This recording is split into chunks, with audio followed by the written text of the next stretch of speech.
It was supposed to be a simple good deed. Rescue the muddy stray from the side of the road, rush into the vet, go home. But the second you drag that dog onto the metal table, the lights explode, the vet faints dead away, and you realize you didn't rescue a pet. You just invited a naked, lethal alpha king into your life, and he has a terrifying message just for you. Only you can fix me. Welcome to Lena's Romantasy Collection. To my loyal pack, welcome home, and to my new listeners, get ready for the ride of your life.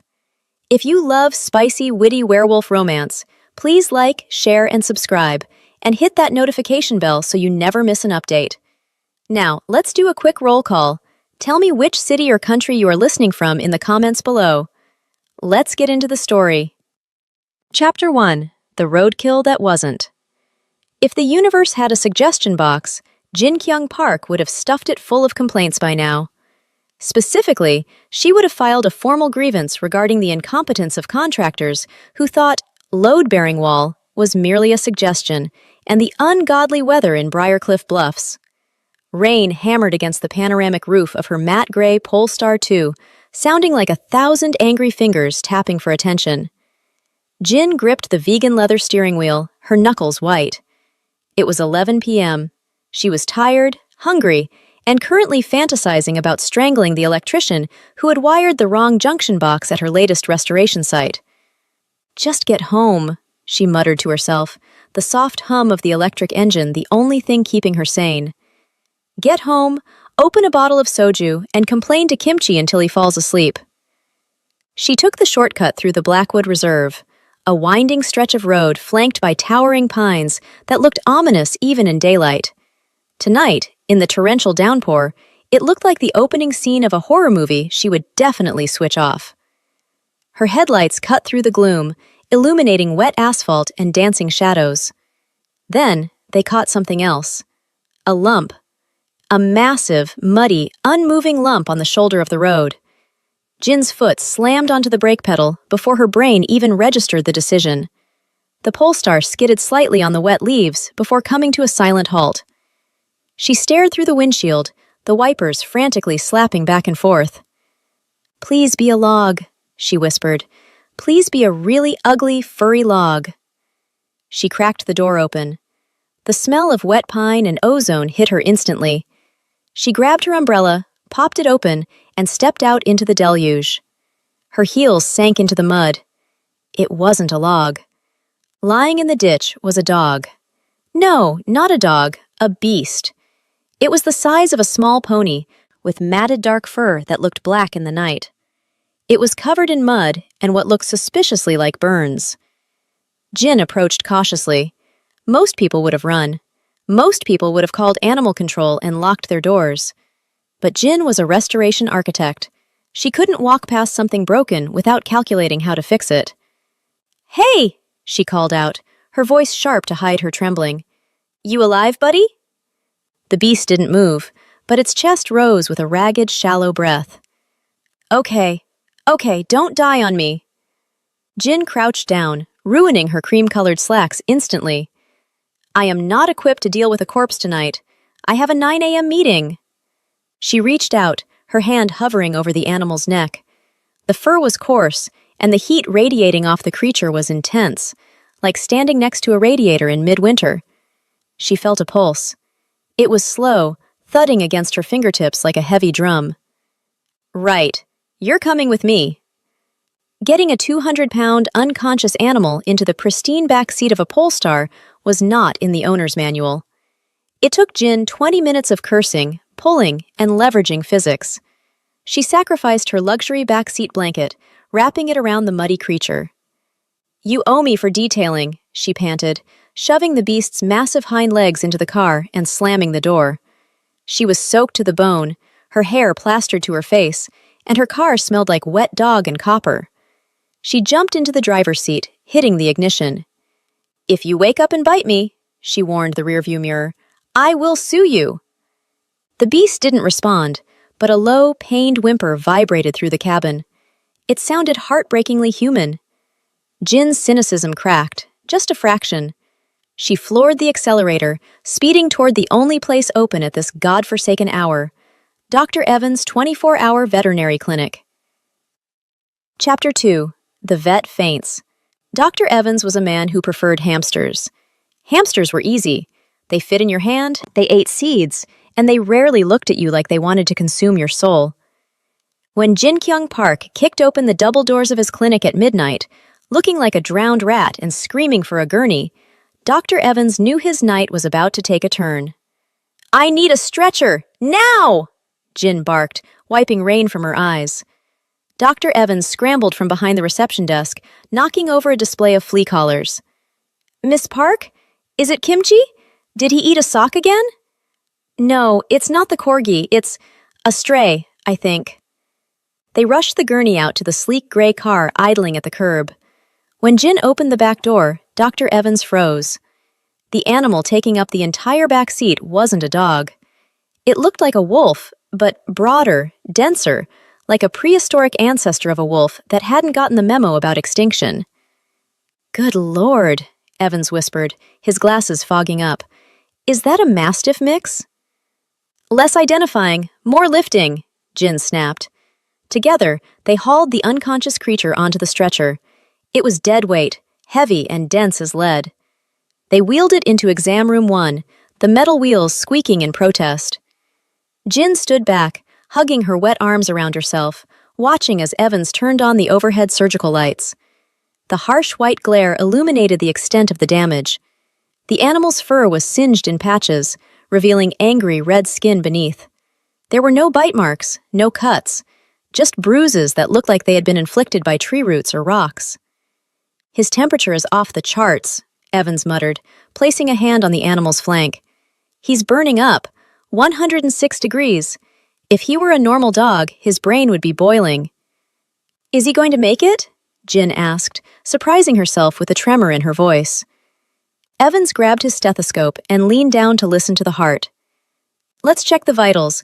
Maybe give him a sedative just in case he wakes up grumpy." The moment the stethoscope touched the beast's chest, the room's atmosphere shifted. It wasn't a subtle change. The air pressure dropped so sharply that Jin's ears popped. The high-voltage surgical lights overhead flared blindingly bright, buzzing like an angry hornet's nest, and then, pop! The bulbs shattered, raining sparks and plunging the room into absolute pitch-black darkness. The beast's eyes snapped open. They weren't brown dog eyes. They were glowing, molten amber, bright, intelligent, and terrifying. Dr. Evans gasped, staring directly into those eyes. A low growl started in the creature's chest, a sound so deep it rattled the instruments on the stainless steel tray. It wasn't a growl of aggression, it was a growl of power. Pure, unfiltered, apex predator dominance. I... Dr. Evans stammered. His face went pale, drained of all color.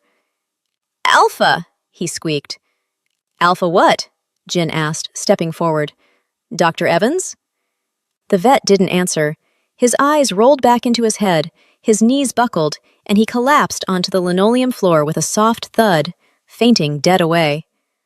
"Oh, for heaven's sake," Jin groaned, throwing her hands up. "Great. Just great. Another man who can't handle a little pressure." She looked from the unconscious vet to the beast on the table. The beast was looking at her. The amber glow in his eyes was fading, replaced by a glassy, feverish haze. And then, the impossible happened. The sound of snapping bones filled the small room, like dry branches breaking in a storm. Chapter 3. Only You Can Fix Me.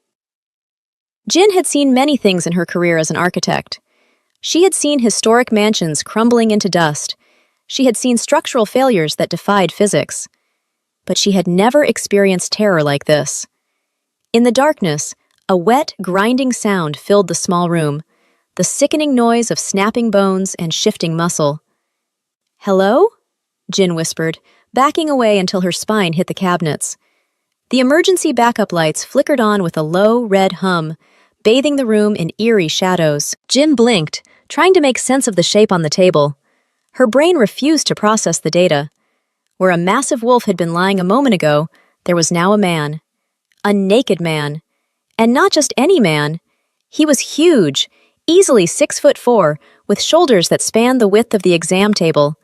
He was built like a gladiator carved from bronze, every muscle defined and twitching with residual tremors. His skin was tanned, scarred, and flushed with the fever that had been burning the wolf. Jin covered her eyes with one hand, peeking through her fingers. "I am hallucinating. I've been working with paint thinners too long. This is a stress dream." The man groaned. He tried to sit up, but collapsed back onto the metal, his breathing ragged. He was clearly in agony. He turned his head, his dark, sweat-dampened hair falling over his forehead. He looked at her. Those eyes, still amber but human now, locked onto hers. The intensity of his gaze hit her like a punch to the stomach. It was predatory, desperate, and confusingly intimate. "You." His voice was a wreck, gravel grinding against granite. Jin lowered her hand, her survival instinct warring with her curiosity. "Stay back," she warned, grabbing a bottle of disinfectant spray as a makeshift weapon. "I have chemicals." The man ignored the threat. He reached out, his hand trembling. "Come here." "Absolutely not," Jin said, her voice rising an octave. "You need to put some pants on, sir. This is a respectable establishment." He moved faster than a feverish, injured man should be able to move. In a blur, his hand shot out and clamped around her wrist. It wasn't violent, but it was inescapable. His grip was like a steel cuff. He pulled her toward the table. Jin stumbled forward, colliding with the edge of the gurney. She was inches from his face now. She could smell him. Rain, pine, musk, and something electric, like a thunderstorm about to break. It was the most intoxicating scent she had ever encountered, and it made her knees wobble. He leaned his forehead against her stomach, his skin searing hot through her wet blouse. He took a deep, shuddering breath, inhaling her scent. "The pain," he rasped, his voice vibrating against her ribs. "It stops when you're near." Jin stood frozen, her heart hammering a frantic rhythm against her ribcage. She should run. She should scream. But his vulnerability pinned her in place. He looked up at her again, his eyes pleading, stripping away her defenses. "Help me," he growled, the command woven into the plea. "Only you can fix me." The words hung in the sterile air, heavy and significant. Then, his eyes rolled back and he passed out cold, his head lolling onto her shoulder. Jin shoved him off, stumbling back. She stared at the unconscious, naked stranger on the table, then at the unconscious vet on the floor. "Fix you?" she whispered, hysteria bubbling in her chest. "I'm an architect, not a miracle worker, and definitely not a therapist." She looked around the room. Panic set in. She couldn't explain this. No one would believe her. She grabbed a surgical drape from the counter and threw it over the man's lower half. Because she was a lady, damn it. And then grabbed a notepad. She scribbled a note. "Found him on the road. He fainted. So did you. Good luck." She stuck the note to Dr. Evans' forehead, grabbed her purse, and sprinted out of the clinic, leaving the naked mystery man and the unconscious vet behind. She peeled out of the parking lot in her Polestar, driving as if the hounds of hell were snapping at her tires. Chapter 4. The Hallucination. 1 week later, Jin sat at the kitchen island of her Auntie May's house, staring deeply into a cup of black coffee as if it held the secrets to the universe. "Let's review the data again," Jin said firmly, tapping a pen against her coffee mug. Across the table, Kimchi, her Pembroke Welsh corgi, sat with the posture of a disappointed school principal. He stared at her, then let out a long, heavy sigh that fluttered his lips. "Don't look at me like that," Jin snapped. "I am a woman of science. Mass conservation laws state that a 200-pound wolf cannot turn into a 200-pound man. Therefore, we go with Theory B." She held up a finger. The lights exploded. In the pitch darkness, the dog, terrified by the noise, bolted out the door.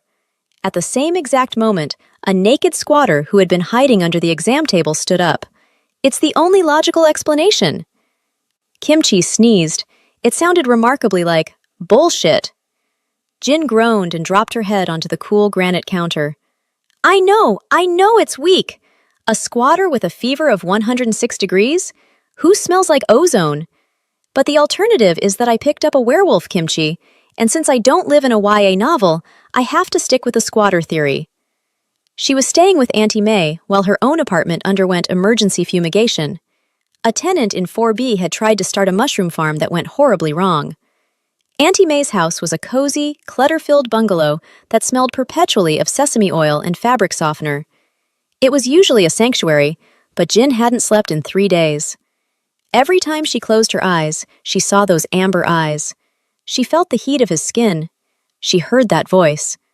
Only you. Aish, Jinja! Jin shouted, sitting up. Get out of my head! Auntie May walked into the kitchen, wearing a floral visor and holding a basket of laundry. She was a tiny woman with a perm so tight it could deflect bullets, and a smile that hid a matchmaking agenda of military precision. Who are you shouting at, Gina? Auntie May asked cheerfully. Is it a boyfriend? Did you finally find one? No, Auntie. I'm shouting at the dog. Kimchi is a good boy, Auntie May said, dropping a piece of dried pollock into the dog's mouth.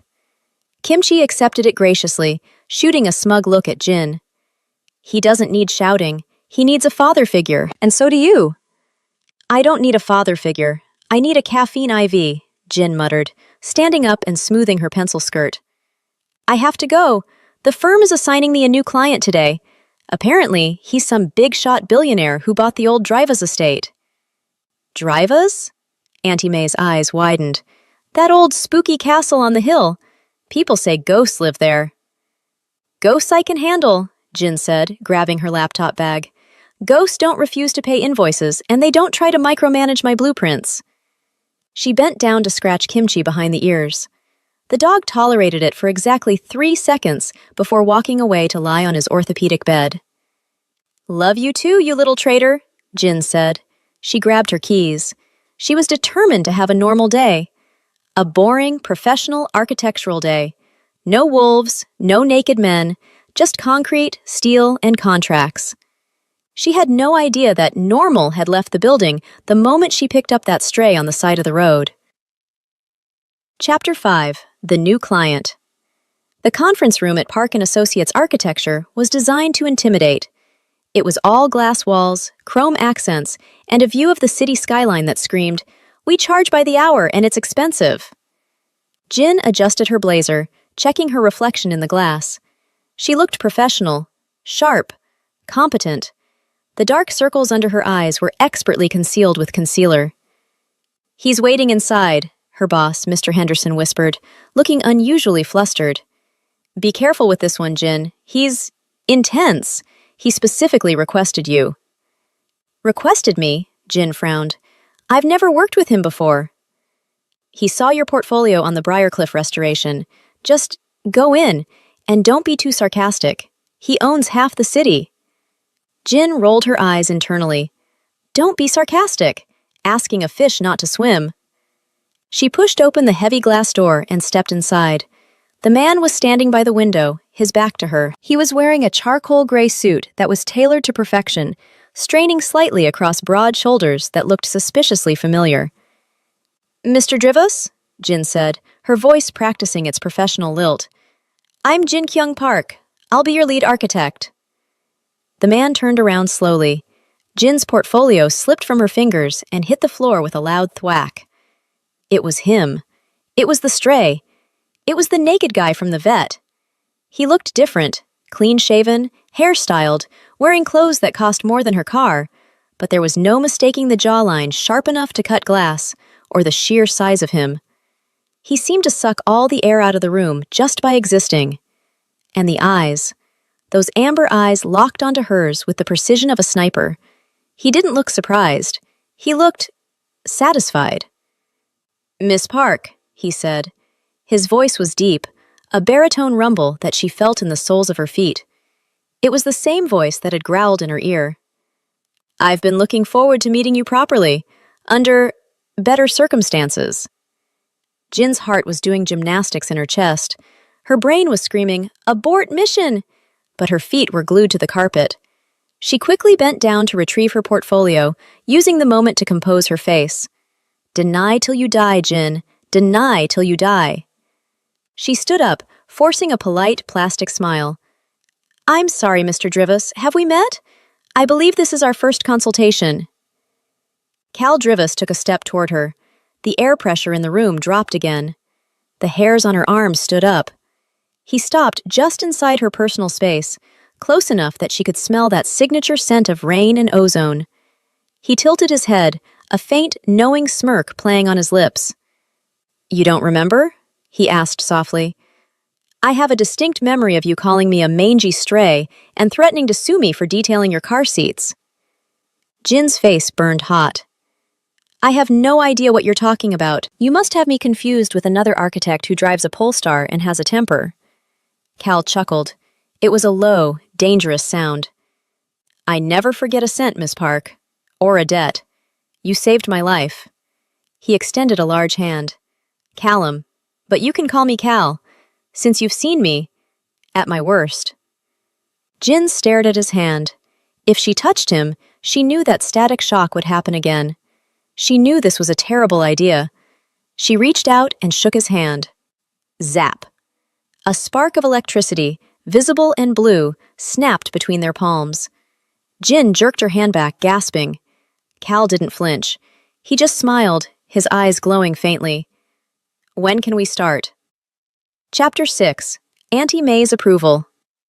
The morning of the site visit, Jin was running on 3 hours of sleep and an inhuman amount of espresso. She was currently staying at Auntie May's house in the suburbs, a place where floral wallpaper went to die, and the smell of sesame oil was permanently etched into the drywall. He is coming here? Auntie May asked, practically vibrating with excitement. She smoothed down her apron, which read, Kiss the cook, or else. The billionaire client? To my house? He insisted on picking me up, Auntie, Jin muttered, shoving her feet into her steel-toed work boots. He's controlling. It's a red flag. He probably wants to make sure I don't flee the country before signing the contract. Controlling means he cares, Auntie May corrected, adjusting a bowl of pears on the counter to look more feng shui. Or it means he is rich. Either is good. A low rumble, deeper than thunder and smoother than a luxury engine, vibrated through the front window. A sleek, black SUV that looked like it had been designed by NASA pulled into the driveway. It was massive, armored, and cost more than the entire neighborhood block. Oh my, Auntie May whispered. Jin grabbed her hard hat. Don't feed him. Don't interrogate him. Just wave. She opened the front door just as Callum Drivus stepped out of the vehicle. He was wearing a casual button-down with the sleeves rolled up, revealing forearms that looked like they could strangle a bear. Or break a table. Or both. Good morning, Miss Park, Cal said. His voice was a rich baritone that seemed to drop the ambient temperature of the porch by 5 degrees. He looked at her with that intense, unblinking focus that made Jin feel like she was the only person on Earth. Morning, Jin clipped. Let's go. I charge for travel time. But before she could hustle him to the car, Auntie May appeared in the doorway, beaming like a lighthouse. Hello! You must be Mr. Cal. I am Auntie May. Come in, come in. You look hungry. You are too big to be skipping breakfast. Cal blinked.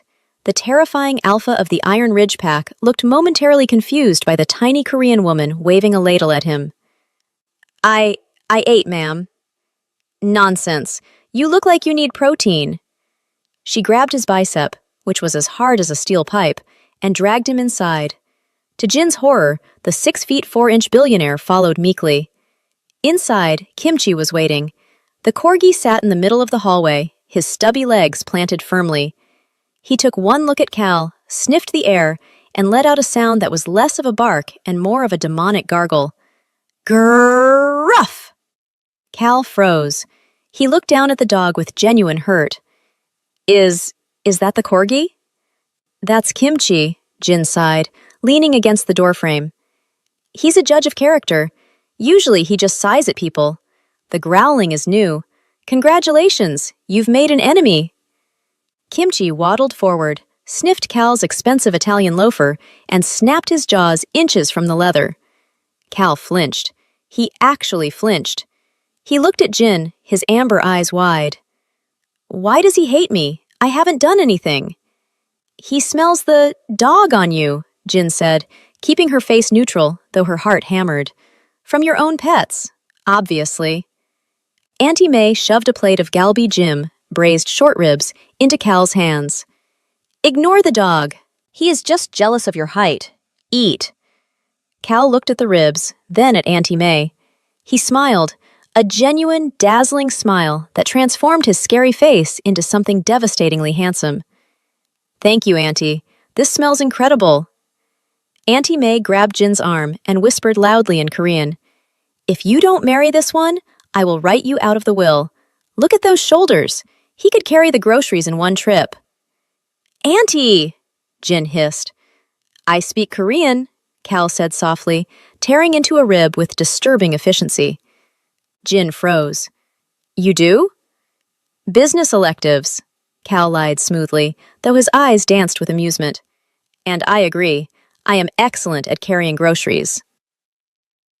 Chapter 7. The Manor of Doom. The drive to the driver's estate took 40 minutes. The interior of Cal's SUV smelled like him. Rain, expensive leather, and that crisp ozone scent that Jin was trying very hard not to find addictive. So, Jin said, breaking the silence as she tapped on her tablet. Tell me about the property. Why did you buy it? It's been on the market for 5 years. The listing described it as historic charm, which usually means asbestos and ghosts. Cal kept his eyes on the road. It's been in my family for generations. We lost it, legally, some time ago. I bought it back. Sentimental value. Dangerous for the wallet. It's not just a house, Cal said, his voice dropping. It's the anchor. For my family, but it's rejecting us.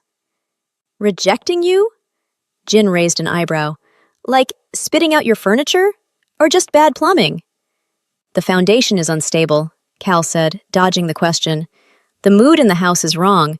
People get angry when they stay there too long. Agitated. Jin looked out the window as they passed through the wrought iron gates of the estate. The atmosphere changed instantly. The sunlight seemed to dim, filtered through ancient, twisted oaks that clawed at the sky. The manor loomed ahead. It was a monstrosity of Gothic Revival architecture, dark stone, pointed arches, and gargoyles that looked a little too realistic. Ivy strangled the west wing, and the front steps were cracked like spider webs. Wow, Jin deadpanned. It really is Dracula on a budget. I half expect a hunchback to come out and offer me a lantern. Cal parked the car. Be nice to her. She listens. The house? Yes. They stepped out. The air here was heavy, charged with static. Jin felt the hairs on her arms stand up. She walked up the cracked steps, her heels clicking loudly in the oppressive silence. She placed a hand on the heavy oak door. It swung open before she pushed it. Jin pulled her hand back. Okay, automatic doors, fancy or creepy. It knows you're here to help, Cal murmured, standing right behind her. He was so close she could feel the heat radiating off him. He was like a walking furnace. They walked into the foyer. It was grand, dusty, and freezing. The grand staircase was rotting in the center. The previous contractor, Cal said, his jaw tightening, said the structural integrity was compromised beyond repair. He wanted to bulldoze it. Jin walked to the center of the room. She spun around, taking in the vaulted ceiling, the blocked energy flow, the sheer wrongness of the space. But beneath the rot, she saw the bones. They were good bones. Bulldozing is for cowards, Jin said, pulling out her laser measure. This place isn't broken, it's just sick. She turned to Cal. He was watching her with an expression she couldn't quite place. It wasn't just client satisfaction, it was hunger. Not for food, but for her competence. Sick, he repeated. Can you cure it? I'm a restoration architect, Mr. Drivas. I fix things men break. She pointed her laser at the ceiling.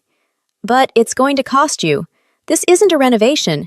It's an exorcism of bad taste and worse engineering. Cal took a step closer. The air pressure dropped again, that cabin pressure sensation popping Jin's ears. Name your price, he growled softly. I don't care about the cost. I just want it fixed. Chapter 8. The Contract. They moved to the library, the only room with furniture that didn't look like it had been chewed by rats. Jin set her laptop on a heavy mahogany desk that was probably worth more than her college tuition. "Here are my standard rates," Jin said, sliding a digital document toward him. "Plus a hazard pay clause because I saw a gargoyle move and I'm 90% sure your plumbing is haunted." Cal didn't even look at the numbers. He stared at her. "Double it." Jin paused. "Excuse me?" "Double the rate. And I want an exclusivity clause. You work only on this project until it's finished." Jin frowned.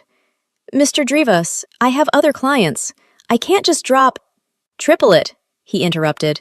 His voice was calm, steady, and utterly unyielding. "Triple the rate, full exclusivity, and you have free reign, no budget cap on materials." Jin's brain short-circuited. Triple her rate meant she could pay off her student loans, buy Auntie May's hip surgery, and get Kimchi that ridiculous gold-plated collar he didn't need. "Why?" Jin asked, narrowing her eyes. "Why me? There are bigger firms in the city, firms with armies of interns." Cal leaned forward, placing his hands on the desk. His knuckles were scarred, the skin rough. "Because you didn't run." The air in the room grew heavy again. "You didn't run that night on the road," Cal said, his voice dropping to a whisper. "You dragged a 200-pound predator into your car because you refused to leave it behind. That is the kind of loyalty this house needs." Jin swallowed hard. He was talking about the wolf. He was admitting it without admitting it. "I thought it was a dog," she lied weakly. "A very large, ugly dog." "You knew it wasn't a dog when you got to the vet," Cal countered, "and you still made sure I was safe before you ran." He reached into his jacket pocket and pulled out a fountain pen. He slid the contract toward her. "Sign it, Jin. Fix my house. Fix the mess." Jin looked at the pen. She looked at Cal. Every instinct she had screamed that this man was dangerous. He was a walking forest fire. But the loneliness in his eyes, the same look that Beast had given her before passing out, hooked something deep in her chest. "Fine," she said, snatching the pen. "But if I find one more flea on my upholstery, I'm billing you for a new car." She signed her name with a flourish. "Deal," Cal said. He reached out to shake on it. Jin hesitated. Not again. But it would be rude to refuse. She gripped his hand. Crack! A static shock, louder than a pistol shot, snapped between their palms. A spark of blue light arched from his skin to hers. The desk lamp flickered and blew out with a pop. Jin yanked her hand back, clutching it to her chest. Her palm tingled, a warm, pleasant hum traveling up her arm and settling in her heart. Cal didn't pull away. He looked at his hand, then at her, his pupils blown wide, swallowing the amber iris. "Interesting," he murmured, a slow, predatory smile spreading across his face. "The house approves." Chapter 9. Demolition Day. 3 days later, demolition began. Jin stood in the center of the Great Hall, wearing her white hard hat, a high-visibility vest over her blazer, and holding a clipboard like a weapon of mass destruction. "Stop!" she yelled. The construction crew froze. These weren't normal contractors. Cal had insisted on using his own guys. They were all massive. Every single one of them was over 6 feet tall, built like linebackers, and moved with a strange, fluid grace. They also ate lunch, raw steaks, at 10 a.m.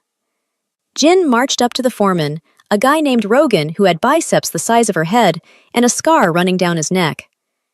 "Rogan," Jin said, craning her neck to look up at him. "What is that?" Rogan looked down, blinking slowly. He seemed terrified of her, which was ridiculous considering he could probably throw her through a wall. It's a sledgehammer, Miss Park." "I know it's a sledgehammer. Why are you using it on a load-bearing partition? Do you want the roof to come down and flatten us all into pancakes?" Rogan shuffled his feet. "The Alpha, Mr. Drivas, said we need to open up the space." "Mr. Drivas pays the bills," Jin poked Rogan in the chest with her pen. "I make the rules. If you touch that wall again without my explicit permission, I will make you sand the entire floorboards with a toothbrush. Do you understand?" Rogan gulped. "Yes, ma'am. Sorry, Luna. Miss Park. Good. Now go take down the drywall in the east wing. Gently. If I see dust, I want it apologized to. From the balcony above, Cal watched the scene unfold. He was leaning against the railing, a mug of coffee in his hand. You're enjoying this, Jin accused, spotting him. She marched up the stairs to confront him. I am, Cal admitted, his eyes gleaming. Rogan is the toughest enforcer in my company. He once fought 3 men at once.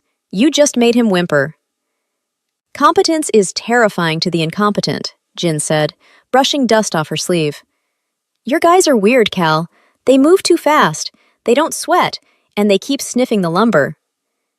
They are specialists, Cal said vaguely. Very dedicated to the quality of wood. Right, well, tell your specialists that if they don't wear their safety goggles, I'm firing them. I don't care how big they are. Cal stepped away from the railing, closing the distance between them. The hallway was narrow, forcing Jin to look up. You like control, Jin. Someone has to be in control, she shot back, refusing to back down. Otherwise, the roof falls in. Maybe, Cal said, his voice dropping to that velvet rumble. Or maybe you just haven't met someone strong enough to handle the weight for you. Jin's breath hitched. Is that a structural metaphor, Mr. Drivas? Interpret it however you like, he said, taking a sip of his coffee, his eyes laughing over the rim. Chapter 10. The Heat Source. By mid-afternoon, the weather had turned. A cold front from the mountains slammed into the estate, dropping the temperature to near freezing. Rain lashed against the windows, turning the construction site into a mud pit. Jin was shivering. She had forgotten her heavy coat in the rush this morning and was currently wrapped in a flimsy trench coat that was more fashion than function. Her teeth chattered as she inspected the window frames in the library. The thermal seals are blown, she muttered to her voice recorder, hugging herself. Drafts everywhere. It's freezing. You're cold, a voice said from behind her. Jin turned. Cal was standing there. He was wearing a thin black t-shirt, just a t-shirt. His arms were bare, his skin glowing with warmth. He looked like he was standing on a tropical beach while she was in the Arctic. Are you insane? Jin asked, her teeth clicking. It's 40 degrees. Put a jacket on. My metabolism runs hot, Cal said. He walked over to her. As he got closer, Jin actually felt the wave of heat coming off him. It was physically palpable, like opening an oven door. That's not a metabolism, Jin said, stepping into his personal space purely for survival. That's a nuclear reactor. Do you have a fever? She reached up on tiptoes and placed the back of her hand against his forehead. His skin was scorching. Cal froze at her touch. His breath hitched. He closed his eyes for a second, leaning into her cool hand. You're burning up, Jin whispered, concern overriding her snark. Is this from the accident? The illness? No. Cal opened his eyes. They were swirling with gold. This is normal for me, for my kind. Your kind? Jin asked, leaving her hand on his forehead. Billionaires? Something like that. He reached up and gently took her hand, pulling it from his forehead, but he didn't let go. He held her icy hand between his two massive, scorching palms. The heat seeped into her bones instantly. Better? He asked. You're a walking furnace, Jin murmured, looking down at their hands. His were rough, scarred, and twice the size of hers. A very expensive, very muscular furnace. I have my uses, Cal said dryly. Don't get cocky. You still have bad taste in curtains. Cal laughed, and for the first time, Jin didn't pull away. She stood there in the freezing library, letting the alpha warm her hands, while the storm raged outside and the house creaked around them, seemingly purring in approval. Chapter 11. Kimchi versus the Alpha. The next morning, Jin arrived at the Drivas Manor with a passenger. Auntie May had a dentist appointment, which meant Kimchi, the corgi with the soul of a grumpy tax auditor, had to come to work. Behave, Jin warned as she unbuckled his seatbelt. Do not pee on the historic limestone. Do not judge the construction workers. And definitely do not bite the client. Kimchi sneezed, jumped out of the Polestar, and immediately trotted toward the front door like he owned the deed to the property. Inside, the manor was buzzing with activity. The specialist crew was dismantling the rotted staircase. Sawdust hung in the air like gold dust in the morning light. Cal came down the hall to greet them. He looked frustratingly good for 8 a.m., wearing dark jeans and a gray t-shirt that clung to him like a second skin. He spotted the dog and paused. "You brought backup," Cal said, a wary expression crossing his face. "Auntie had a root canal," Jin explained, clipping a leash onto Kimchi's collar. "He's harmless, usually." Cal crouched down. It was a fluid motion, his knees bending deeply, putting him at eye level with the dog. He extended a hand slowly, palm up, the universal gesture of peace. "Hey, buddy," Cal said softly. "We got off on the wrong foot. Let's try again." Kimchi stared at the hand. He sniffed the air. His nose twitched. He smelled the alpha scent, the ozone, the pine, the raw power of a predator. To a dog, Cal probably smelled like a grizzly bear wrapped in a thunderstorm. Kimchi didn't back down. Instead, his hackles rose. He planted his stubby legs, curled his lip to reveal small but sharp teeth, and let out a vicious, high-pitched snarl. Snap! Kimchi lunged, his jaws snapping shut millimeters from Cal's fingers. Instinct took over. Cal didn't flinch away. He reacted like a wolf. A low, vibrating growl erupted from his chest, a sound so deep it rattled the window panes. It was a warning. Submission. Now. The entire construction crew stopped working. Silence fell over the hall. Rogan, the foreman, looked ready to dive through a window. Kimchi, however, was an idiot.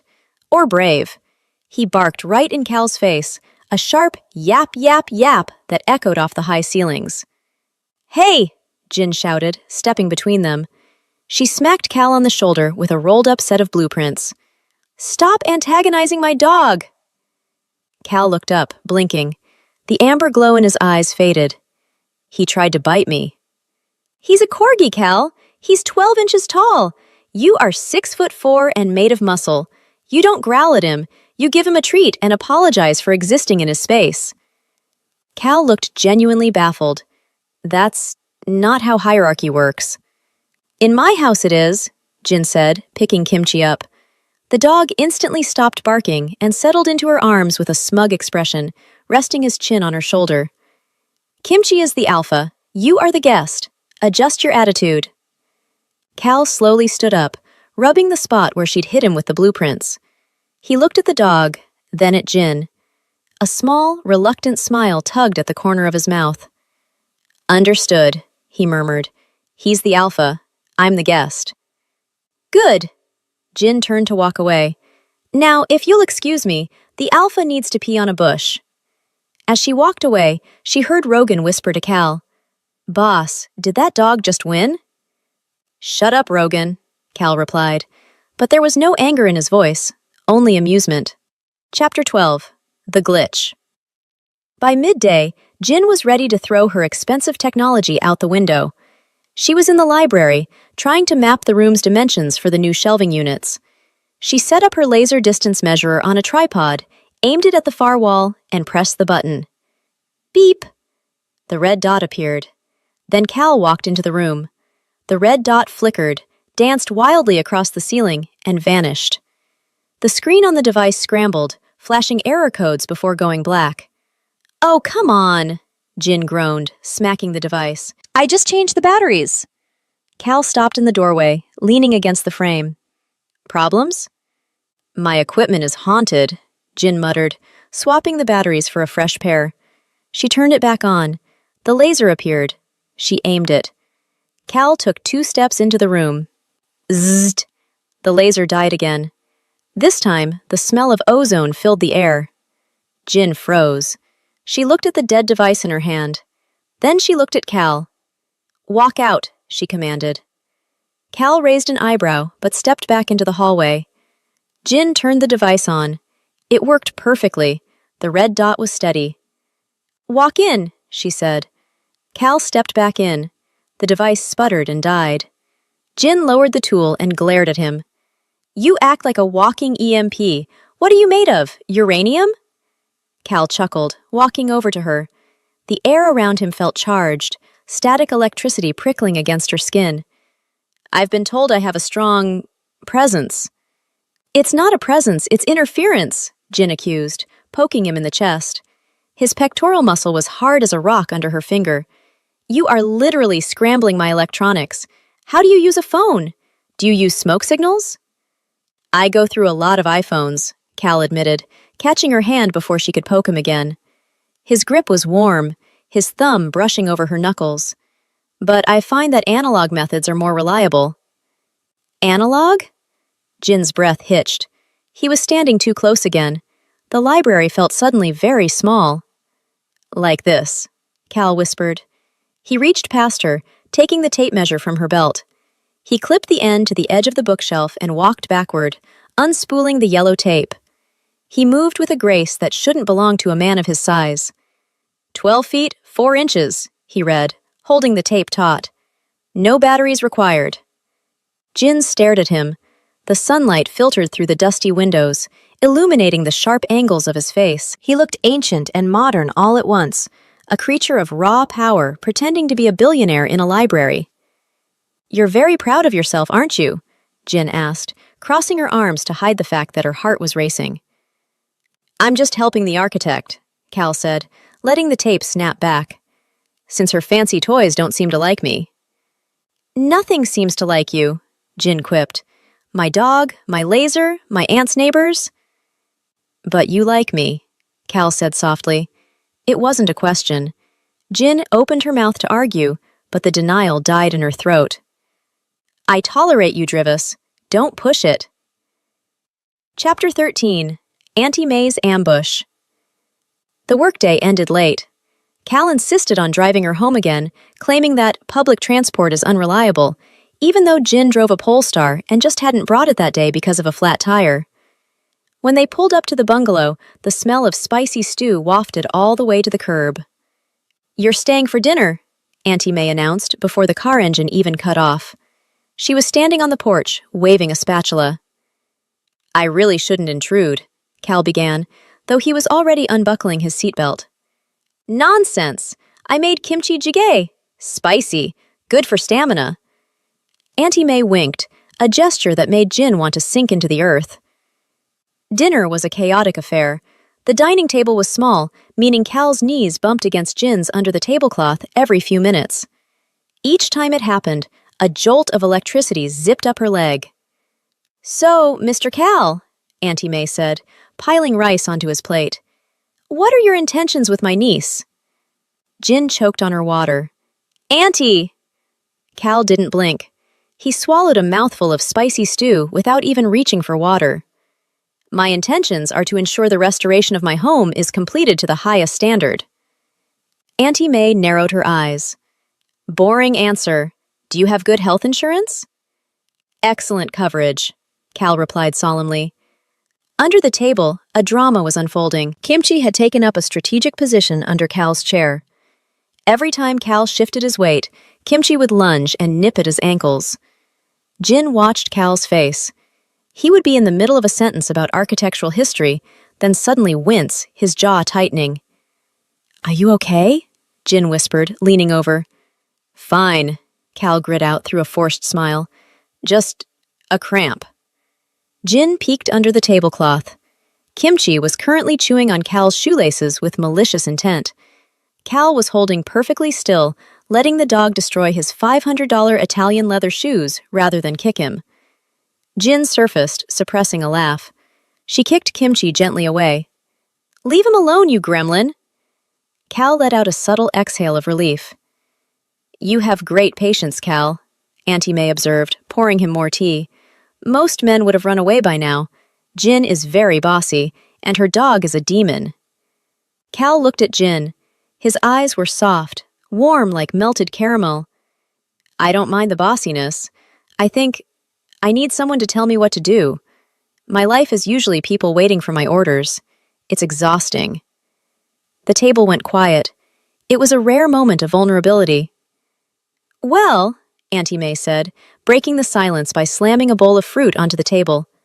Good. because she will tell you what to do for the rest of your life. Eat your melon. Chapter 14. The Temper. 2 days later, the mood at the manor shifted. They were working in the Great Hall, installing steel reinforcements for the new chandelier. The crew was tired. It was Friday afternoon, and focus was slipping. Jin was on the ground floor, reviewing schematics with Rogan.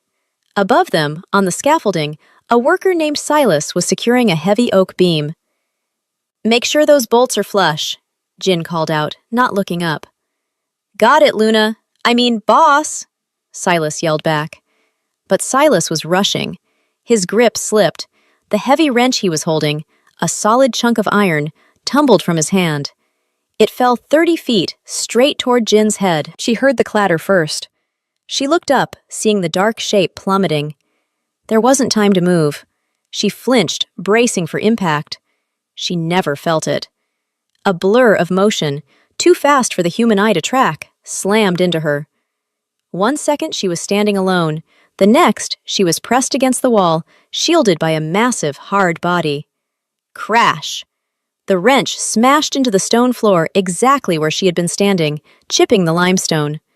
Jin gasped, her face buried in a chest that smelled of rain and fury. Cal was breathing hard, his arms locked around her like iron bands. He had moved from the balcony to the floor in a literal blink of an eye. He pulled back to check her, his hands frantic on her shoulders. "Are you hurt? Did it touch you?" I'm fine," Jin stammered, her heart pounding against his chest. "You moved so fast." Cal didn't answer. He turned toward the scaffolding. The air in the room dropped 30 degrees instantly.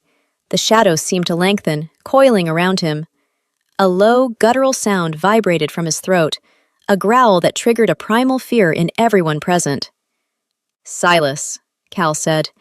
His voice wasn't loud, but it carried a terrifying weight. It sounded like rocks grinding together. "Get down here."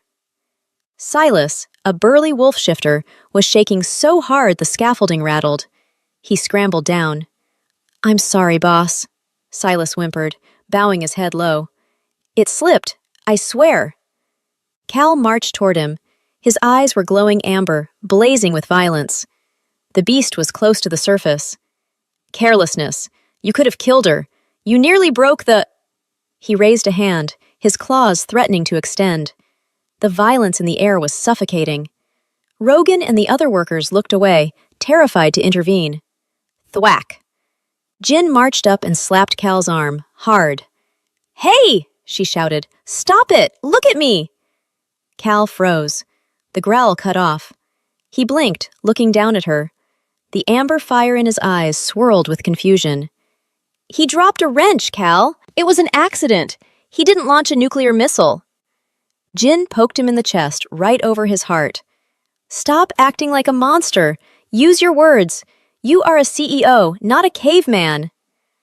The silence in the hall was deafening. No one touched the alpha when he was in a temper. No one yelled at him. Cal stared at her. The tension drained out of his shoulders. The shadows retreated. He took a deep breath, closing his eyes for a second. When he opened them, they were human brown again. He looked at Silas. "Go home. Take the weekend. Don't come back until you can hold a wrench." Silas nodded frantically and bolted. Cal turned back to Jin. He looked shaken. You scared him," Jin said, her voice softer now. "You scared everyone." "Did I scare you?" Cal asked, his voice rough. Jin looked at the dent in the floor, then up at the man who had moved heaven and earth to save her. "No," she lied. "But next time, just catch the wrench. Less drama." Chapter 15. The Ley Lines. To diffuse the tension, Jin announced she needed to inspect the basement foundation. "Alone," she added, though Cal followed her anyway, lurking 3 steps behind like a repentant bodyguard. The basement of Drivus Manor was a labyrinth of stone arches and damp earth. It smelled of mildew and something else, something sharp and rotten like sulfur. "This is where the problem is," Jin said, shining her flashlight at the main support pillar. "The house feels sick because the foundation is sitting directly on a ley line intersection, and someone blocked the energy flow." She knelt by the pillar. The stone was weeping moisture. "Blocked it how?" Cal asked, crouching beside her. He was calm now, but his eyes were still scanning the shadows for threats. "The previous repairs," Jin said, running her hand over a wooden support beam that had been installed recently. It crumbled under her touch, turning to black powder. "Look at this. This wood is supposed to be pressure-treated oak. It's rotting from the inside out." She brought a handful of the black dust to her nose. She recoiled. "Ah, sulfur. And something metallic. Nitrate?" Cal's head snapped up. He grabbed her wrist, gentle this time, to stop her from touching it again. "Don't touch it." "It's corrosive," Jin observed, frowning. "This isn't standard pressure treatment. It looks like industrial waste. Why would anyone put this in a residential home?" Cal's face darkened, his nostrils flaring as he held his breath against the scent. "It makes the air heavy. It makes it hard to breathe." Jin stood up, wiping her hands on a rag. "This wasn't natural decay, Cal. Someone installed chemically treated wood right at the heart of your home. They didn't just do a bad job. They poisoned the house." "Who?" Cal growled, the temperature dropping again. "The previous contractor," Jin said, her mind racing. "You said he wanted to bulldoze the place. What was his name?" "Gavin." Cal spat the name like a curse. "Gavin Thorne." "Well," Jin said, clicking her pen, "Gavin didn't just steal your money. He rigged the place to reject you. The temper you feel? The aggression? It's the house trying to fight off an infection." She looked at Cal. "I can fix the house, but you need to find Gavin, because this level of sabotage, it's personal." Cal stood slowly. He looked at the rotting beam, then at Jin. A cold, calculated fury replaced the hot temper from earlier. "I'll find him," Cal promised. "But first, we fix the foundation." "We," Jin corrected. "I fix. You carry the heavy stuff, and try not to growl at the concrete. It has feelings." Cal looked at her, and for the first time that day, a genuine smile reached his eyes. "Yes, ma'am." Chapter 16. The Sleepless Nights. The discovery of the poisoned wood changed the atmosphere in the manor. It wasn't just a renovation anymore, it was a surgical extraction. Jin spent the next 3 days working late into the night, overseeing the removal of the silver-laced beams. She was exhausted, living off caffeine and sheer stubbornness. It was 3 a.m. on a Tuesday when she found him. Jin had come downstairs to the kitchen to refill her water bottle. The house was silent, settling into its stone bones, but the light in the solarium was on. She walked in quietly. Cal was standing by the glass wall, looking out into the darkness of the estate. He wasn't wearing a shirt, again, which was becoming a hazard for her blood pressure. His back was a landscape of muscle and old, faded scars. "You should be asleep," Jin said, leaning against the doorframe. Cal didn't jump. He didn't even turn around. "I could say the same to you, Jin. I'm an architect. Sleep is a concept we abandoned in grad school. What's your excuse?" Cal turned slowly. In the moonlight, he looked weary. The intense, predatory edge was softened by fatigue. "It's too loud," he murmured. Jin frowned. "Loud? It's dead silent. You could hear a pin drop." "For you, maybe," he tapped his ear. "I can hear the owl hunting in the west woods. I can hear the hum of the refrigerator compressor 3 rooms away. I can hear your heart beating. It's a lot." Jin stepped into the room. She had forgotten about the heightened senses. It sounded miserable, to be constantly bombarded by the world. "That sounds like a headache waiting to happen," she said sympathetically. "It is," Cal admitted. He walked over to one of the wicker chairs and sat down heavily, putting his head in his hands. "The house. Usually it dampens the noise. It shields us. But since the poisoning, the wards are down. I have no filter." Jin hesitated, then walked over. She stood in front of him. Without thinking, she reached out and placed her hand on his shoulder. The effect was instantaneous. Cal let out a long, shuddering breath. His tension melted. He leaned into her touch, his forehead resting against her stomach. It was an incredibly intimate gesture, one that bypassed all social norms.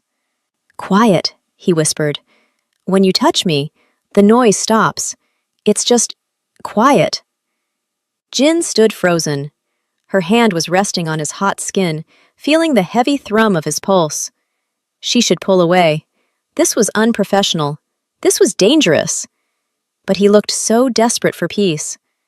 I'm not a mute button, Drivus, she said, though her voice lacked its usual bite. She ran her thumb soothingly over his collarbone. You are, he mumbled, his eyes closing.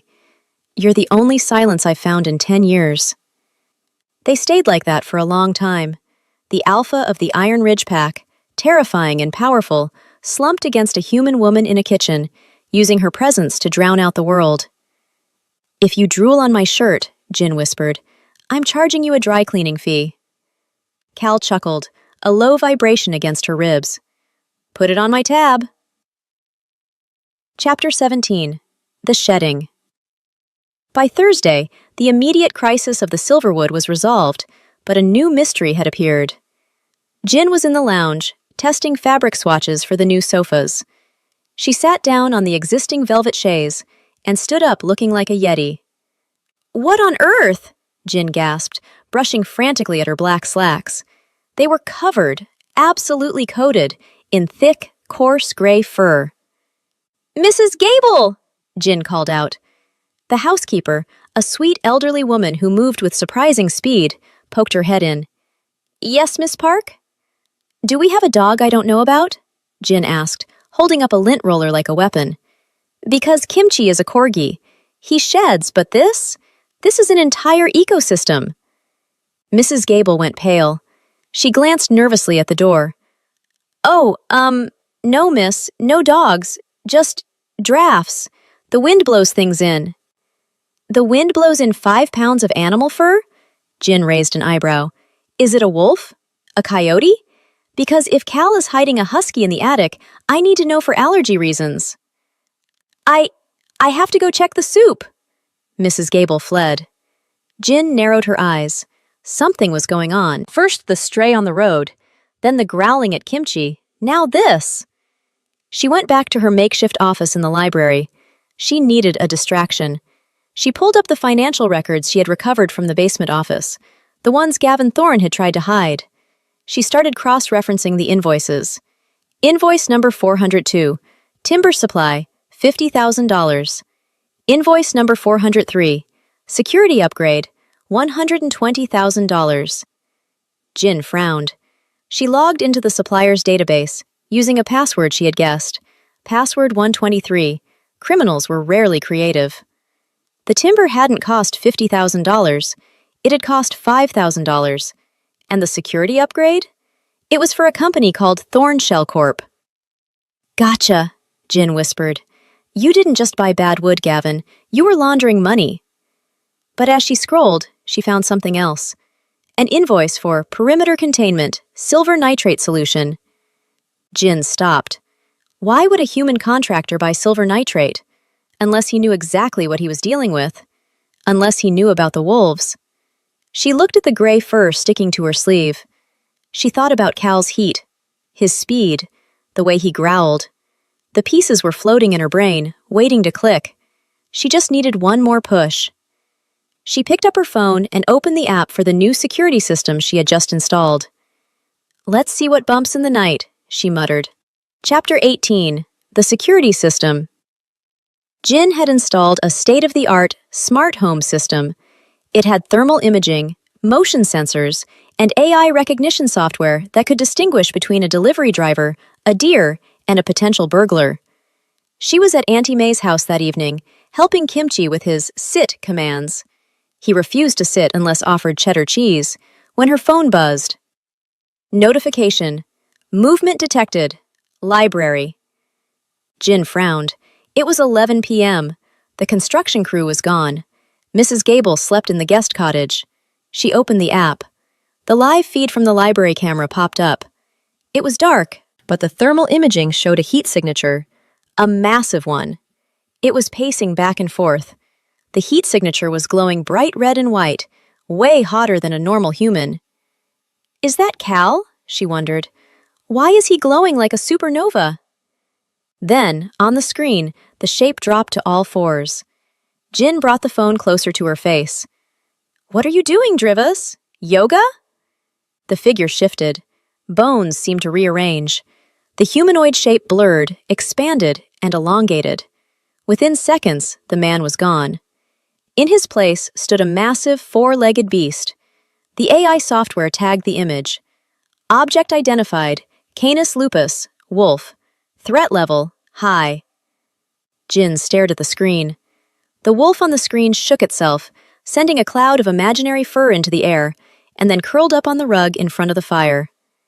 Jin dropped her piece of cheddar cheese. Kimchi snatched it immediately. It's not a husky, Jin whispered to the dog. It's him. Kimchi crunched the cheese loudly, looking at her with an expression that clearly said, I told you so, you oblivious woman. You knew, Jin accused the dog. That day at the vet, the growling, you knew he wasn't a dog. Kimchi licked his chops and yawned. Jin grabbed her car keys. Her heart was hammering against her ribs, not with fear, but with a sudden, furious clarity. He owes me so much money for detailing, she hissed, grabbing her coat, and for the emotional distress of thinking I was crazy. She marched out to the Polestar. She wasn't running away. She was driving straight into the wolf's den. Chapter 19. The Confrontation. The drive to the manor usually took 40 minutes. Jin made it in 25. She spent the entire time rehearsing her speech. She was going to be calm, rational. She was going to present the evidence and demand an explanation. She arrived at the gates, punched in the code, and roared up the driveway. She parked the car crookedly, a sign of her agitation, and stormed up the steps. The front door unlocked automatically as she approached. Show-off house, she muttered. She marched straight to the library. The double doors were closed. She didn't knock. She threw them open. All right, Cujo, jig is up. The scene inside froze. Cal was there. He wasn't a wolf at this exact second, but he was clearly mid-transition or fighting it. He was shirtless. His skin flushed a deep, alarming red. He was gripping the edge of the mahogany desk so hard the wood was splintering under his fingers. He looked up, his eyes glowing a bright, incandescent amber. His canines were extended, sharp and white over his bottom lip. Jin, he growled. It wasn't a human voice. It was a sound dragged up from a cavern. Get out. No, Jin said, slamming the door behind her and locking it. She held up her phone. My security system just tagged you as a large predator. Also, I found shedding on my velvet sofa that matches the stray dog I rescued 2 weeks ago. Cal flinched. He took a step back, putting the desk between them. I am dangerous right now. The silver, the stress, I can't hold the shift back. I don't care about the shift, Jin said, walking forward. She stopped 5 feet away from him. She could feel the heat radiating off him in waves. I care that you lied to me. I took you to a vet, Cal. A vet! I tried to feed you dog treats. Cal let out a sound that might have been a laugh or a sob. I remember. You called me a mangy flea bag. You were a mangy flea bag. You were muddy. Jin threw her hands up. So what is it? Werewolf? Shifter? Lichen?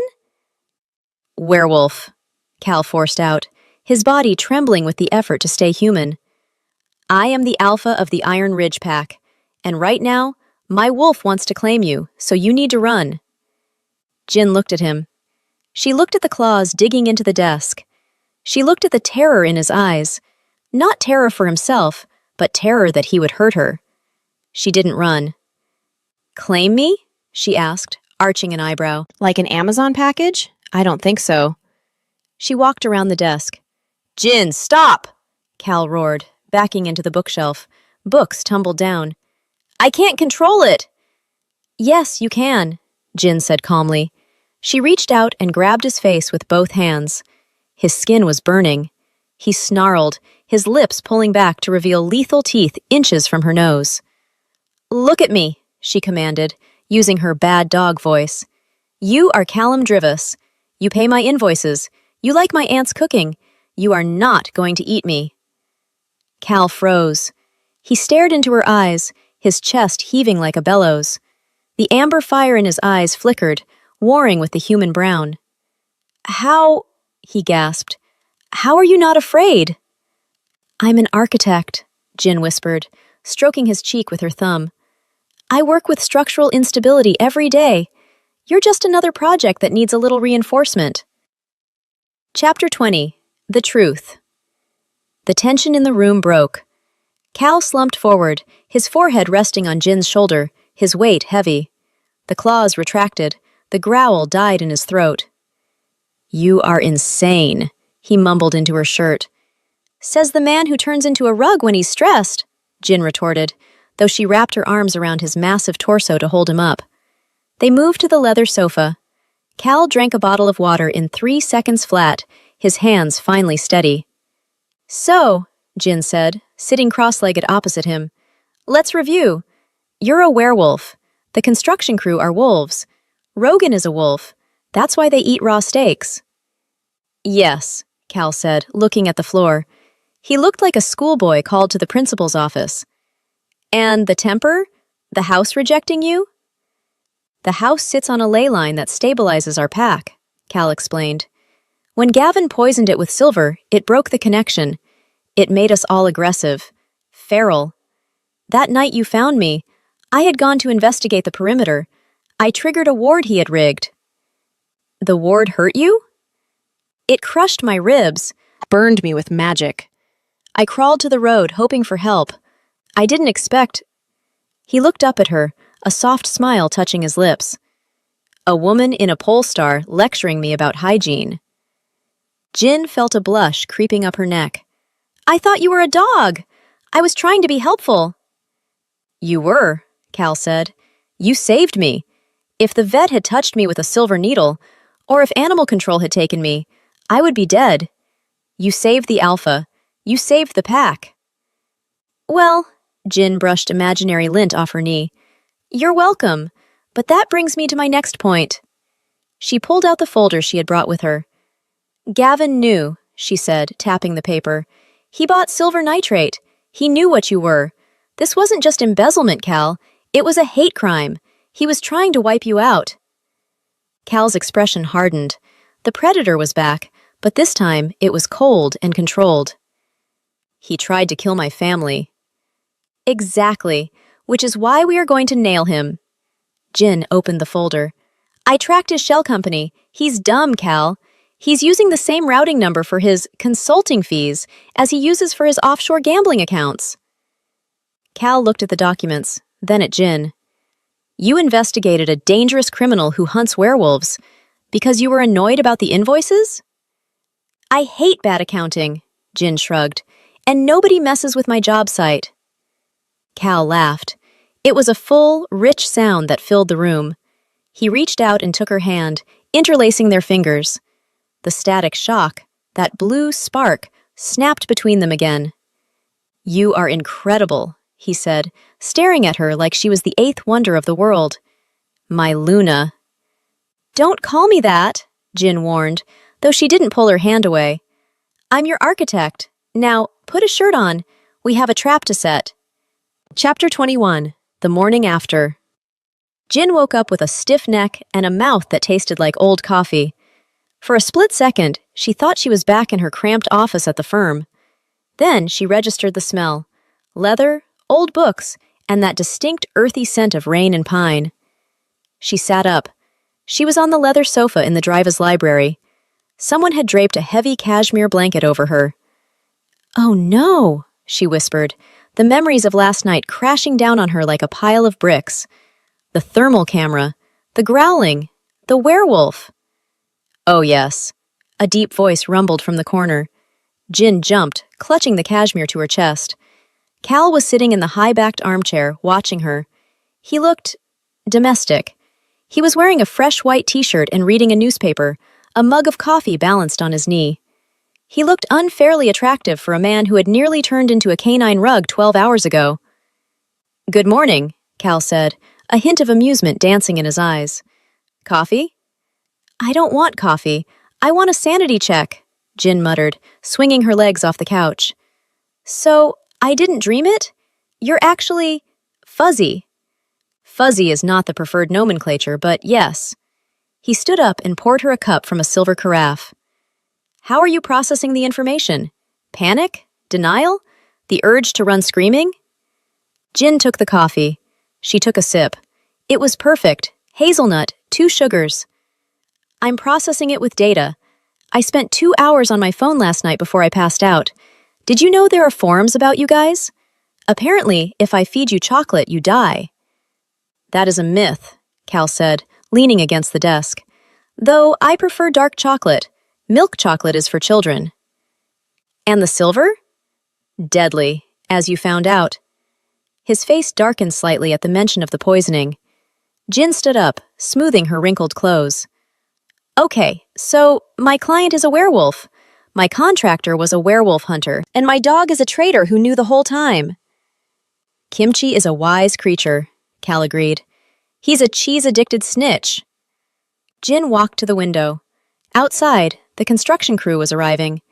She watched them differently now. She saw the way they moved, too fluid, too strong. Rogan was lifting a steel beam by himself that should have required a crane. They're all wolves? Jin asked. Most of them. It's hard for us to work regular jobs. We break things. We eat too much. We react poorly to rude managers. Jin turned to him, horrified. I yelled at Rogan yesterday. I told him he had the spatial awareness of a stunned mullet. Could he have eaten me? He could have, Cal nodded solemnly. But he wouldn't. You're protected. By labor laws? Cal took a step closer, entering her personal space. The air pressure dropped. By me. You are under my protection, Jin. No one in this pack would dare scratch you. Good to know, Jin said, trying to ignore the flutter in her chest. Because we have a lot of work to do, and if Rogan eats the drywall, I'm taking it out of his paycheck. Chapter 22. The Ultimatum. The peace didn't last long. By noon, 3 black sedans rolled up the driveway. The board of directors? Jin asked, looking out the window of the great hall. Worse, Cal said, his jaw tightening. The elders. 3 men stepped out. They were old, dressed in expensive but dated suits, and they radiated an aura of grumpy authority. They walked into the manor like they owned it, sniffing the air with disdain. Alpha, the lead elder, a man named Magnus with eyebrows like bushy caterpillars, greeted Cal. Then his eyes snapped to Jin. He frowned. Why is the human still here? We smelled her scent all over the library. Miss Park is the architect, Cal said, his voice dropping to that dangerous low register. She is fixing the house. She knows, Magnus accused, pointing a gnarled finger at Jin. I can smell the knowledge on her. The fear is gone. She knows what we are. I do. Jin stepped forward, crossing her arms.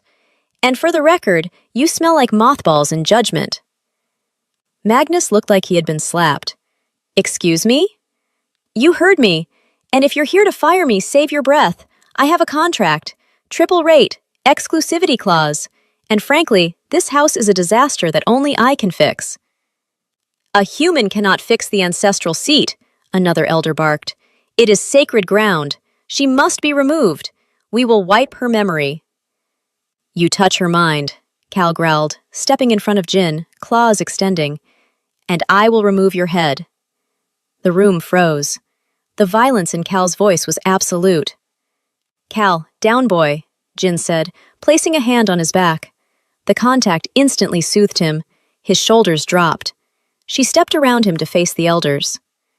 Listen to me, you geriatric furballs, she said sharply.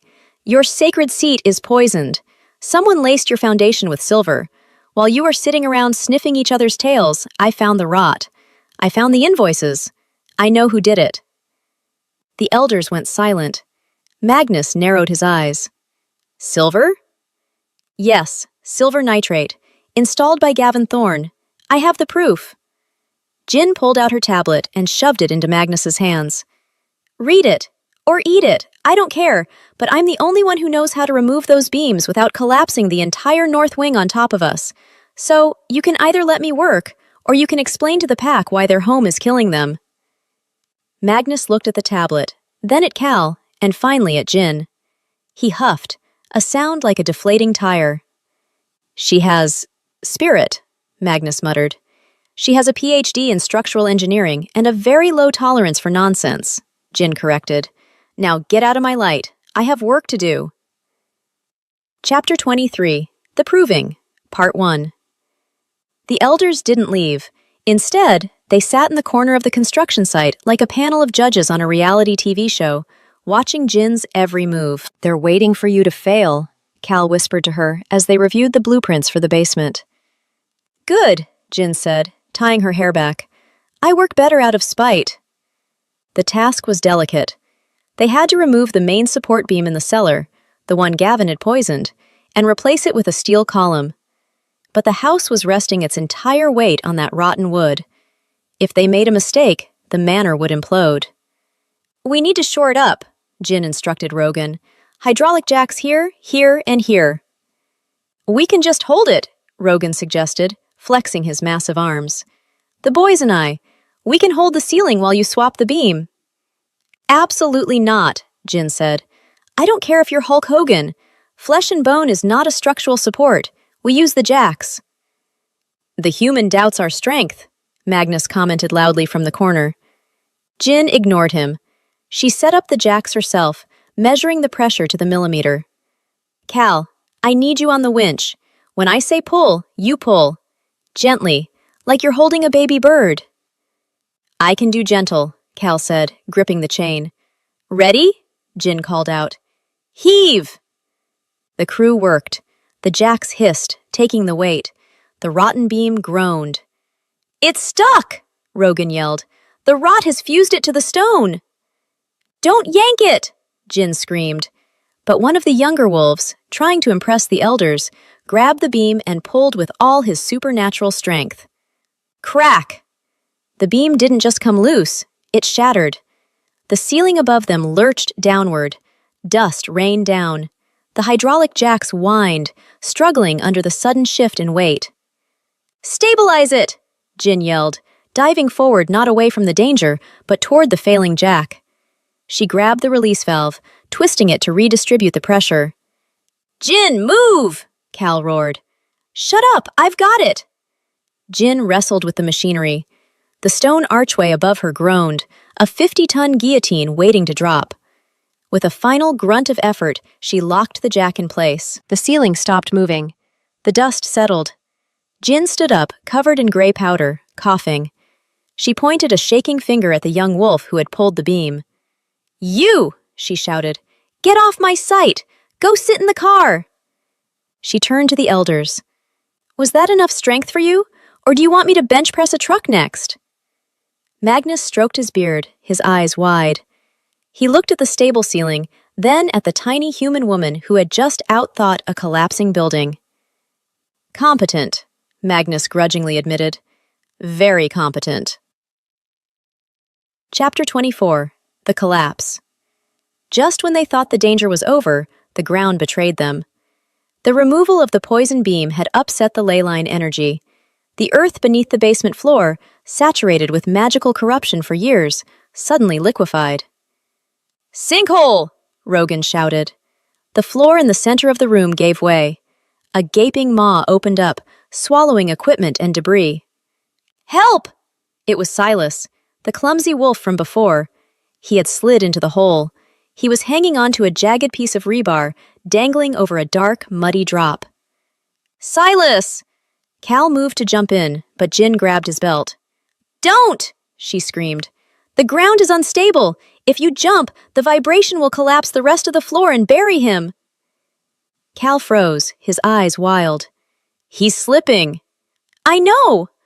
Jin looked around frantically. She saw the winch cable hanging from the ceiling. "We need leverage, not weight. Rogan, anchor that cable to the main pillar. Cal, give me the hook." Jin grabbed the heavy steel hook. She tied it around her waist. "Lower me," she commanded. "Are you insane?" Cal grabbed her shoulders. I am not lowering you into a pit. I'm 80 pounds lighter than you, Jin snapped. I won't trigger the collapse. Lower me down, I'll hook him up, and you pull us both out. Do it, Alpha. That's an order. Cal looked at her. He saw the fire in her eyes. He saw the absolute certainty. He nodded, terrified but trusting. Lowering, he rasped. Jin descended into the dark hole. The smell of sulfur was choking. Silas was whimpering below her, his grip slipping on the muddy rebar. I got you, Silas, Jin said, her voice surprisingly steady. Stop wiggling! You're shaking the dirt! She reached him. She unclipped the hook from her waist and snapped it onto Silas's heavy leather utility belt. Okay, pull him up, Jin yelled. What about you? Silas cried as the cable went taut. I'm climbing out. Go! Cal hauled Silas up in one smooth motion. As soon as the wolf was clear, the edge of the sinkhole crumbled further. The rebar Jin was standing on groaned. Jin! Cal's voice echoed from above. She looked up. He was leaning over the edge, his hand outstretched. The ground was crumbling beneath his chest. Grab my hand! Jin jumped. She caught his wrist. He caught hers. The connection was electric, that static shock zapping them both, but stronger this time. It felt like a lifeline.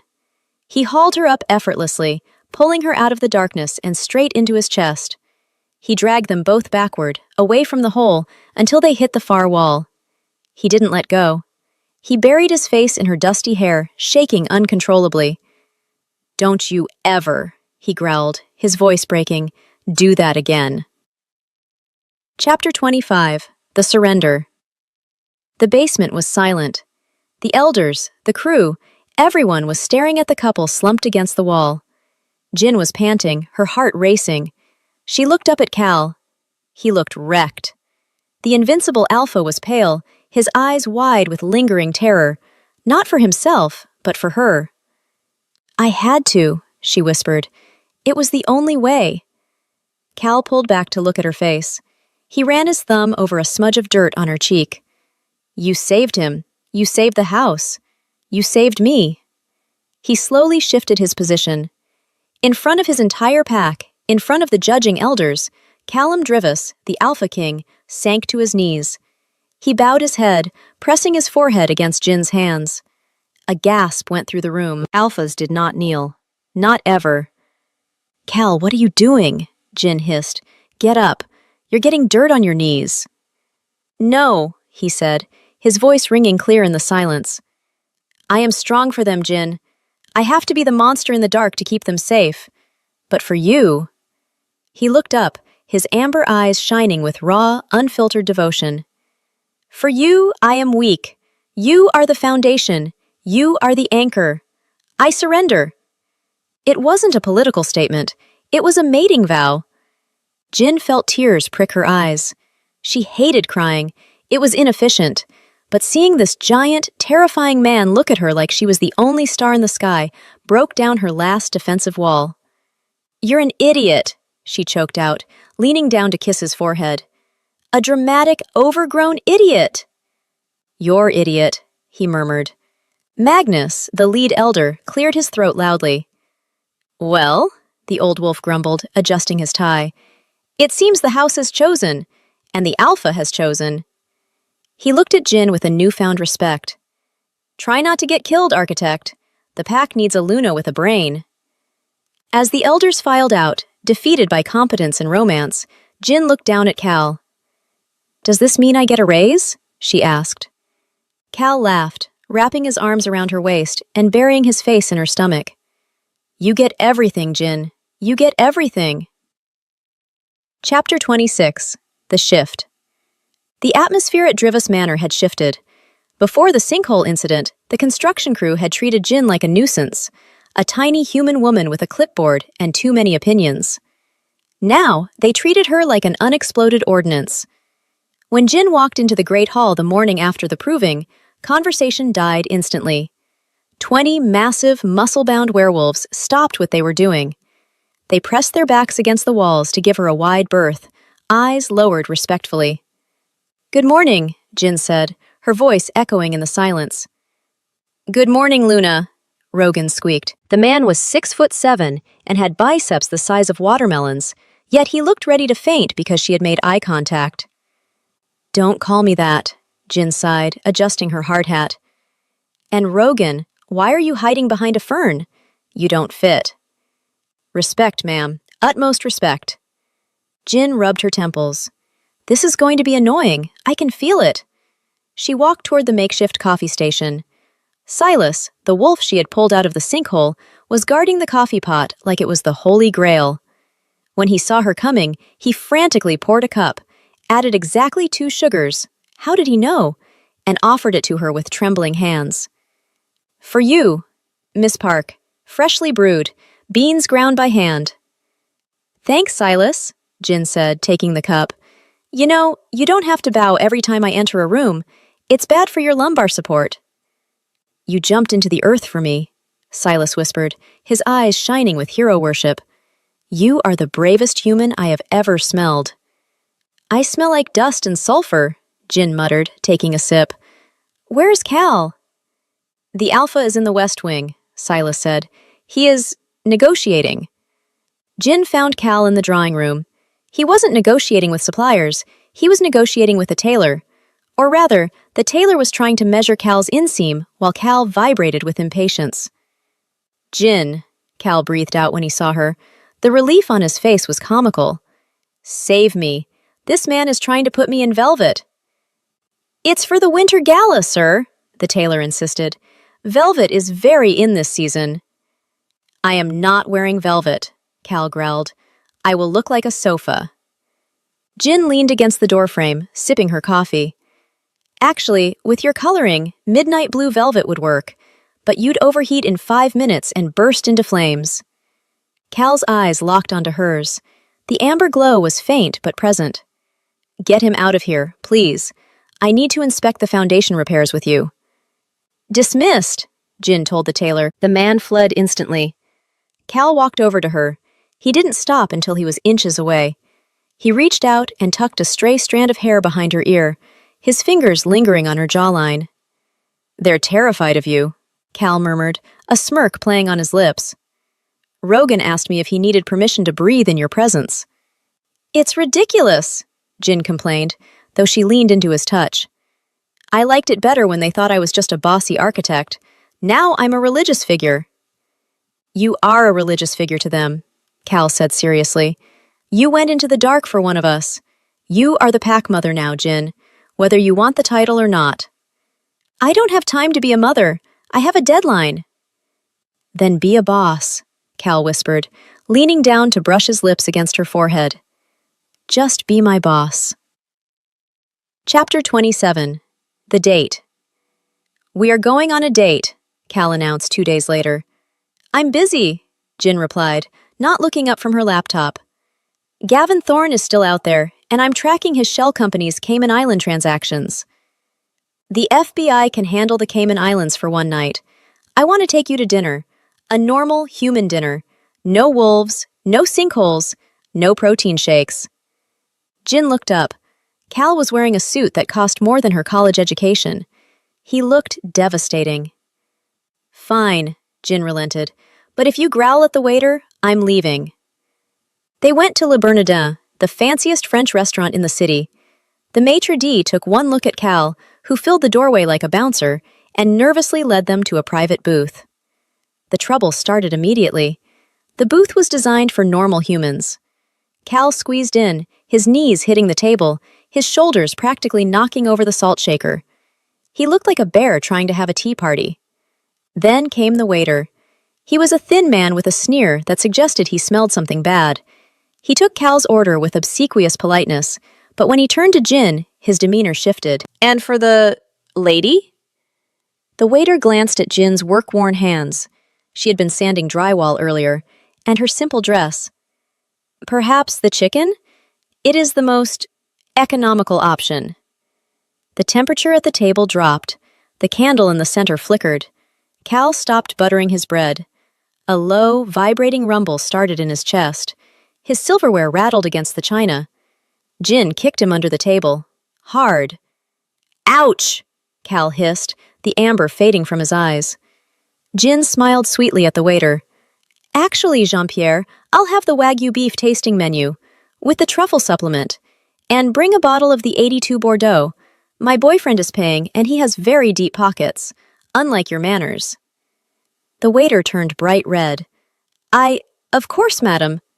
He scurried away. Cal let out a breath, the tension leaving his shoulders. I was going to rip his throat out. I know, that's why I kicked you. You can't eat the staff, Cal. It's bad for digestion. He insulted you. He's a snob. I'm a restoration architect who drives a Polestar and owns a house. I don't need you to defend my honor against a man who relies on tips. Cal reached across the table and took her hand. The static shock was immediate, a sharp zap that made the couple at the next table look over. You are terrifying, Cal said admiringly, and beautiful, and I have no idea how to date you. You're doing fine, Jin said, squeezing his hand. Just, maybe don't crush the wine glass. Cal looked down. The stem of his crystal goblet had snapped in his grip. Right, gentle. I can do gentle. Prove it, Jin challenged softly. Cal's eyes darkened. Get me home, Jin, and I'll prove exactly how gentle and how not gentle I can be. Chapter 28. The Night of Passion. By the time they drove back to the manor, the weather had turned. A freak blizzard, common in Briarcliff Bluffs, had swept in, burying the road in white. We're snowed in, Cal said, parking the SUV. The gates were frozen shut. The world outside was a howling white void. Inside, the manor was warm. The new heating system Jin had designed was working perfectly. The house felt alive, its stone heart beating in time with theirs. Cal locked the front door. The sound of the heavy bolt sliding home echoed in the foyer. He turned to her. There was no playfulness in his face now. The air around him was charged, heavy with the scent of ozone and desire. Jin, he said. It was a question and a command. Jin walked up to him. She placed her hands on his chest. His heart was hammering against her palms, a frantic, powerful rhythm. She could feel the heat radiating through his dress shirt, scorching her skin. Show me, she whispered. Cal scooped her up. It wasn't like in the movies where the guy struggles. He lifted her as if she were made of smoke. He carried her up the grand staircase, his stride purposeful. He kicked open the door to the master suite. He set her down on the edge of the massive bed, then knelt between her legs. He didn't touch her yet. He just looked. His pupils were blown wide, swallowing the iris. You are my anchor, he rasped, his voice rough with emotion. Every noise, every smell, every pain, it all stops when I'm with you. You own me, Jin, body and wolf. Jin reached out and unbuttoned his shirt. Her hands were shaking. Then stop talking, Alpha, and claim your territory. The kiss was explosive. It wasn't soft, it was hunger. It was 10 years of loneliness crashing into the only thing that could fix it. Cal's mouth was hot, demanding. His hands were everywhere, in her hair, on her waist, pulling her flush against his hardness.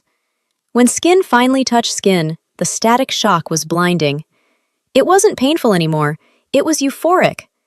A blue arc of light danced over their bodies as the bond solidified.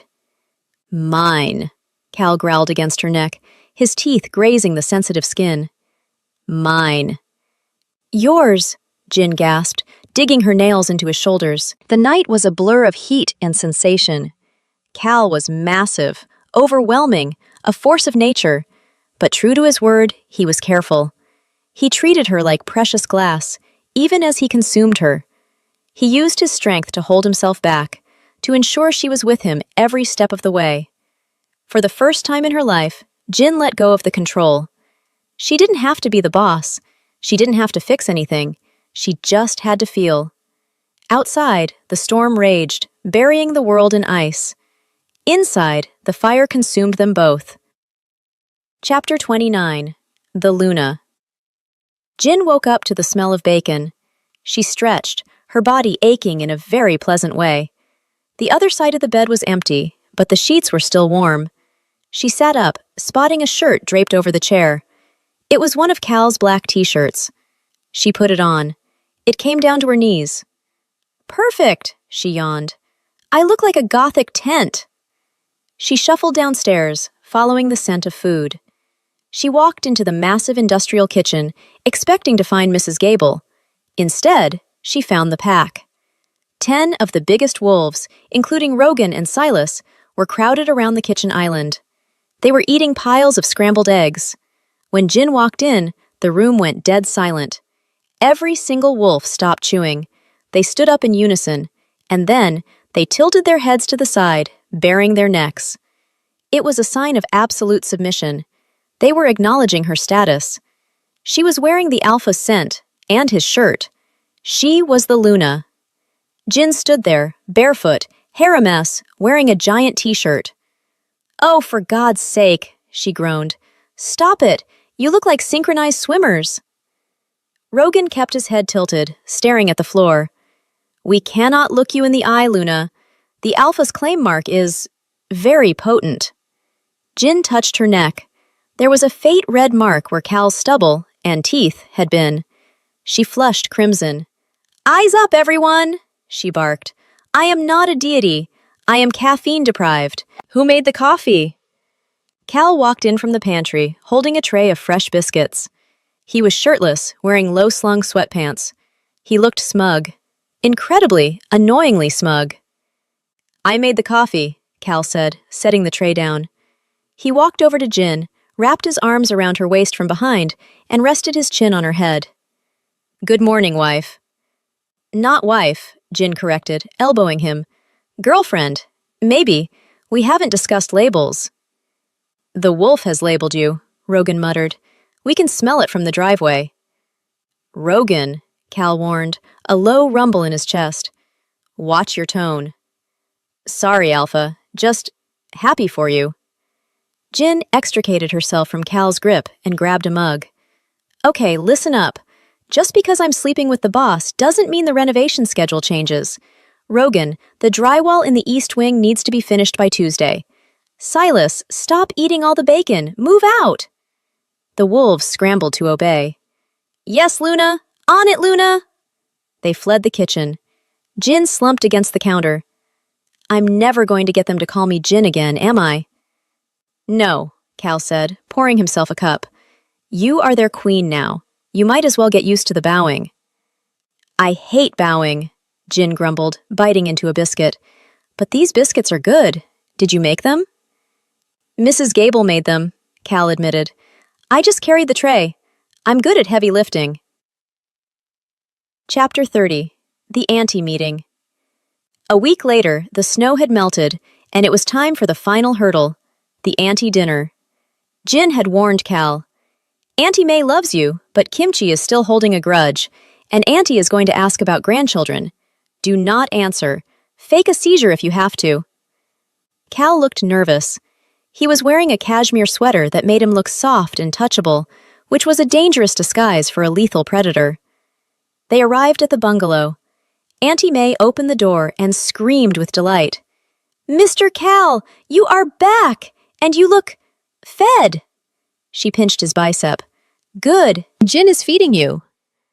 I try, Auntie, Cal smiled charmingly. Inside, Kimchi was waiting on his throne, the sofa. He saw Cal. He narrowed his eyes. Cal walked over. He reached into his pocket and pulled out a peace offering.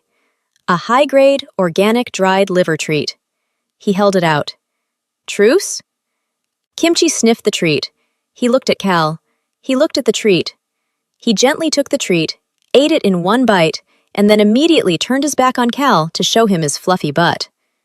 It's progress, Jin said. He didn't bite you. Dinner was loud and chaotic, but as the evening wound down, the mood shifted. Jin cleared the table and brought out her laptop. Okay, fun's over. We need to talk about Gavin. Auntie May poured tea. The bad man who broke the house? The man who tried to kill Cal, Jin corrected. I've tracked his movements. He's desperate. His gambling debts are due next week. He needs cash, fast. And he thinks the manor is full of valuable artifacts, Cal added, his face hardening. He thinks he can come back and scavenge. So we're going to give him something to scavenge, Jin said, turning the laptop screen around. I've planted a story in the Briarcliff Gazette, a puff piece about the renovation. It mentions that during the excavation, we found the lost Drivus diamond hidden in the library walls. There is no diamond, Auntie May pointed out. Gavin doesn't know that, Jin grinned, a sharp, predatory smile that matched Cal's. He knows the legends. He'll come for it. And when he breaks in? We will be waiting, Cal finished. The wards are fixed, the house is strong, and I am very, very angry. It's a trap, Jin confirmed. We catch him, we hand him to the police, and the terrifying loan sharks he owes money to, and the threat is gone forever. Auntie May sipped her tea. I like it, very dramatic. Can I hit him with a broom? No, Auntie, Jin and Cal said in unison. Fine, she pouted, but make sure you get it on video. Chapter 31, The Final Fix. The fake news article in the Briarcliff Gazette had gone viral, at least in the very specific circles that Gavin Thorne frequented. The headline screamed, Architect discovers lost Drivus diamond during manor restoration, valued at $5 million. In reality, the lost Drivus diamond was a faceted glass paperweight Jin had bought at a discount home goods store for $12.99. She had placed it on a velvet cushion inside a display case in the library, illuminated by a single dramatic spotlight. It looks ridiculous, Cal said, staring at the paperweight. It looks expensive, Jin corrected, adjusting the spotlight. To a desperate man, glitter looks like gold, and Gavin is desperate. My tracker shows he liquidated his last offshore account yesterday. He owes the Viper Syndicate, lovely name by the way, $2 million by Friday. So he comes tonight, Cal said. He was leaning against a bookshelf, arms crossed. The renovation was finished. The manor smelled of fresh paint, beeswax, and lemon oil. The rot was gone. The temper was gone. The house was peaceful, humming with a contented energy that felt like a cat purring. But the air around Cal was still sharp. He was the only thing in the room that felt dangerous.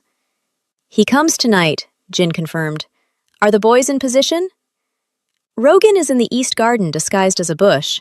Silas is on the roof, and the rest of the pack is in the basement playing poker, waiting for my signal. Jin laughed. Rogan is going to get a cramp. Did he stretch?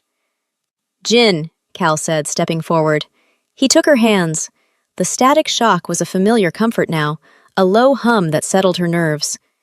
This man, he tried to kill me. He poisoned my home. If he comes in here, I cannot promise I will be polite. I don't want you to be polite, Jin said, looking up into his amber-flecked eyes. I want you to be terrifying, but I don't want you to be a murderer. We are better than him, Cal. We build things. He destroys them. Cal brought her knuckles to his lips. You build things. I just carry the bricks. You carry the heart of this house, she whispered. Suddenly, Jin's phone buzzed, a harsh, double vibration. She pulled it out. The smart home app was flashing red. Alert! Perimeter breach south gate. Alert! Motion detected. Garden. Jin looked at Cal. The playfulness vanished from his face instantly. His jaw set, looking sharp enough to cut glass. His pupils expanded, swallowing the brown iris until his eyes were pure, glowing predator. He's here, Cal growled, the sound dropping the room temperature by 10 degrees. Showtime, Jin said. She tapped a button on her phone, cutting the main lights to the house. The manor plunged into darkness, save for the single, taunting spotlight on the fake diamond. Chapter 32, The Trap for the Rat. Gavin Thorne thought he was a genius. He had the blueprints, old ones. He had the access codes, expired ones. And he had a bag full of silver dust just in case the dogs were home.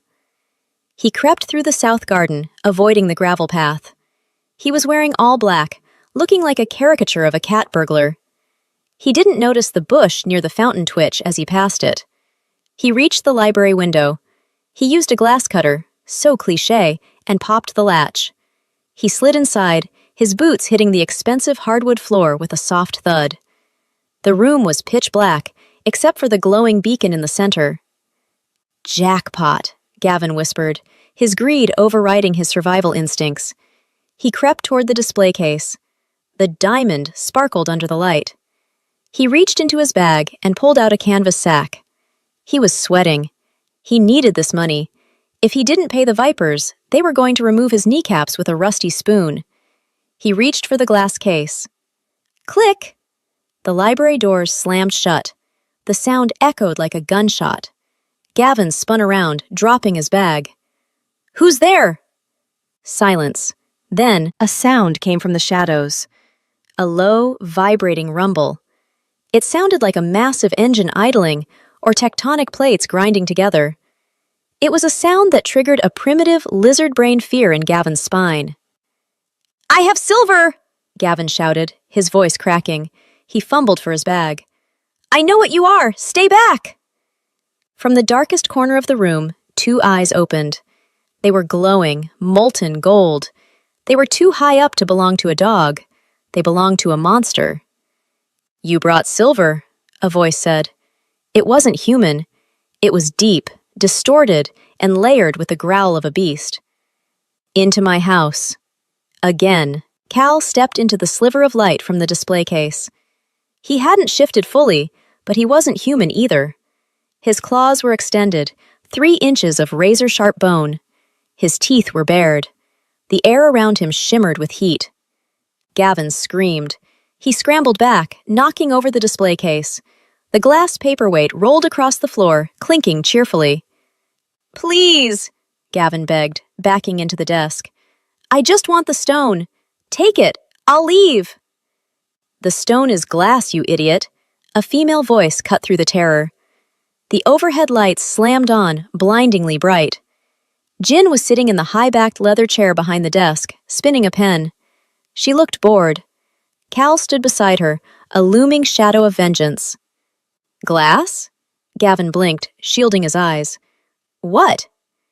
"It cost $12.99, Jin said, checking her watch. "You broke into a fortress protected by 20 werewolves for a paperweight. I'd say I'm disappointed, but honestly, your accounting was always sloppy." "Jin?" Gavin gasped. You're working with them? They're monsters!" "They're my clients," Jin said coldly. "And you, Gavin, are a liability." Chapter 33. The Confrontation. Gavin looked from Jin to Cal. He saw the bond between them, the way Cal stood slightly in front of her, shielding her, and the way Jin looked completely relaxed next to a man who looked ready to rip a throat out. "He'll kill you too," Gavin spat, trying to regain some leverage. "Once he loses his temper. They're animals, Jin. I was trying to do the world a favor by wiping them out," Cal roared. It was a deafening sound that shook the books off the shelves. He lunged. "Cal, wait," Jin said softly. She didn't shout. She just placed a hand on his forearm. Cal froze mid-lunge. His claws were inches from Gavin's face. Gavin pissed himself, literally. A dark stain spread across his trousers. "He's not worth the dry cleaning bill," Jin said, looking at the stain with disgust. "And he's definitely not worth prison, Cal. If you kill him, the council investigates. It's a headache."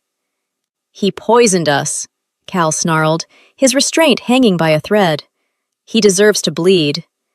"He deserves worse than bleeding," Jin corrected. She turned her laptop screen around so Gavin could see it. "Hi, Gavin," Jin smiled, and it was the scariest thing Gavin had seen all night. "So, I've been live streaming this whole interaction. Not to the public, that would be messy, but I did send a private link to 2 groups of people." She held up one finger.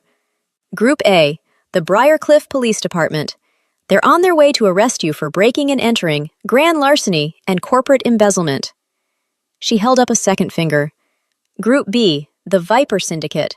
I sent them your GPS location, and I let them know you don't actually have the money."